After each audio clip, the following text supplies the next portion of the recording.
ఢిల్లీ అలాగే రాజస్థాన్ జట్ల మధ్య జరిగిన మ్యాచ్‌లో వైభవ్ సూర్యవంశీ 21 బంతుల్లోనే 46 పరుగులు చేశాడు. అయితే 4లతో, 6లతో చెలరేగిపోయాడు.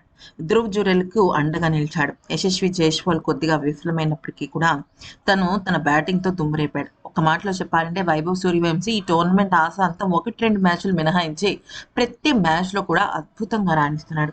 ఈ నేపథ్యంలో వైభవ్ సూర్యవంశీ ఈ మ్యాచ్ ఓడిపోయిన తర్వాత షాకింగ్ కామెంట్స్ చేశాడు. ప్లే ఆఫ్ విషయంలో సంచలనమైన నిర్ణయం తీసుకున్నట్టు బయట బహిరంగంగా చెప్పాడు.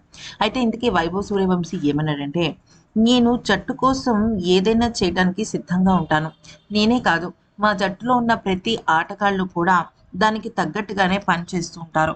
ఒక్క మాటలో చెప్పాలి అంటే, మేము ప్రతిదీ కూడా లెక్క వేసుకుని మరీ దానికి తగ్గట్టుగా ఆడుతూ ఉంటాం. అలా అని ఎక్కడా కూడా స్వేచ్ఛని కోల్పోము. ప్రతి ఆటగాడికి మా జట్టులో స్వేచ్ఛ ఉంటుంది. అందుకే మా జట్టులో మేము చాలా బాగా రాణిస్తున్నాం. కానీ తప్పంతా కూడా మిడిల్ ఆర్డర్‌లో జరుగుతోంది. అయితే మిడిల్ ఆర్డర్‌లో ఖచ్చితంగా పరుగులు నిలబెట్టుకోవడానికి, ఎక్స్‌ట్రా పరుగులు చేయడానికి ఉపయోగపడుతుంది. ఓపెనర్‌లుగా, టాప్ ఆర్డర్‌గా వచ్చే బ్యాట్స్‌మెన్స్ ఒక బేస్‌ని క్రియేట్ చేస్తారు. ఆ తర్వాత నుంచి వచ్చే ఆటగాళ్ళు ఒక్కొక్క కొన్ని చిన్న చిన్న భాగస్వామ్యాలైనా సరే జట్టు స్కోర్‌ను ముందుకు తీసుకువెళ్ళాలి. అప్పుడు ప్రత్యర్థి జట్టుకి అది భారీ లక్ష్యంగా మారుతుంది. ఎప్పుడైతే అలాగ జరగదో అప్పుడు జట్టు చాలా విఫలమయ్యే పరిస్థితులు ఏర్పడుతూ ఉంటాయి. మా జట్టు విషయంలో గూడా గత 4, 5 మ్యాచుల్లో అదే జరుగుతుంది. ఎందుకనంటే మేము తీసుకోవాల్సిన టైంలో వికెట్లు తీయలేకపోతున్నాం.